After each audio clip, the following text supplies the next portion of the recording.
All of a sudden, they were like, okay, Democrats, you're going here, Republicans, you're going there. This is your team. That's the other team. We're not going to work together because our interest coming from the party leadership is beating the other team, not saying how can we best work together to serve America? How do we best work together to solve the problems that the American people are facing? But instead saying, hey, here's what the party line is and here's what we expect of you to do. And even saying, hey, we don't want you to work with Republicans on legislation because we want to be able to beat them in the next election. And if you work with them, you might make them look good. And I've heard some of my Republican friends have said that they've heard the same thing from their leadership. And so to get that immediate injection of the partisanship from the very beginning, not only extended throughout my tenure of serving in Congress, but frankly, it's just gotten worse. And it's gotten worse to the point where we live now in this conflict culture where the divisiveness is so rampant and powerful, whether it be based on your political affiliation or your views or beliefs or your race or your religion.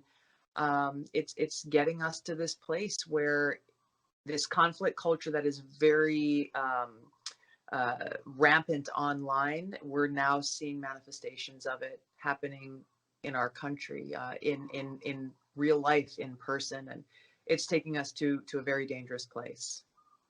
It's worse than bickering. There's vilification and demonization occurring, pitting one group against the other based on these lines and these labels that are so often used to divide us, such as race or religion or politics or beliefs.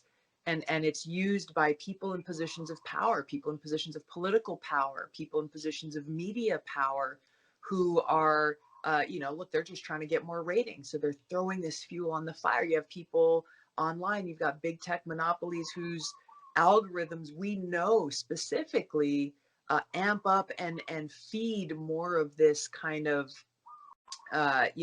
hate-filled language or things that they know will incite people in a certain way. What to speak of political leaders who are really looking out for either their own elections or the power of their party or whatever their own selfish ambition is. So I introduced legislation called the Securing America's Elections Act long before the 2020 election because I, like a couple others, recognized the dangers of what happens when you have electronic voting systems that some states use that don't have any paper backup. If politicians that we see in Washington today railing on the House floor and on TV saying we need to restore integrity in our elections, if they had actually taken this threat seriously earlier and done something about it, Democrats and Republicans both, and passed my legislation, it would have prevented a lot of the frustration that people feel and the concerns that people have about how the 2020 elections went. President Trump speaks about valuing freedom, and to pardon Julian Assange and Edward Snowden would make a statement of why it's critical that we stand up and protect our freedoms.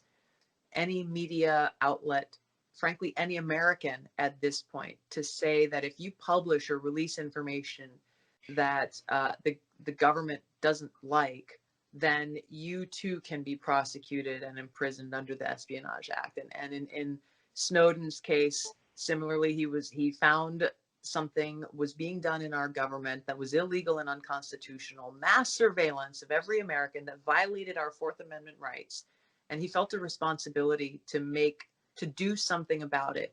And he released that information, working with Glenn Greenwald to make it public, because he saw how when the director of national intelligence, James Clapper, at that time was asked by a U.S. senator in an open hearing, is this mass surveillance of Americans occurring? He lied to the U.S. Senate and the American people and said no. And there was no consequence for that lying. And at that point, Edward Snowden talks about how he knew that there was no internal way to address this very serious illegal unconstitutional action. And that's why he took the path that he took. In the remaining days, I urge President Trump and if not now, then President Biden in a couple of weeks, to recognize how important it is that not only are the charges dropped or these guys are pardoned, but that we take action to ensure we continue to protect free speech and freedom of the press.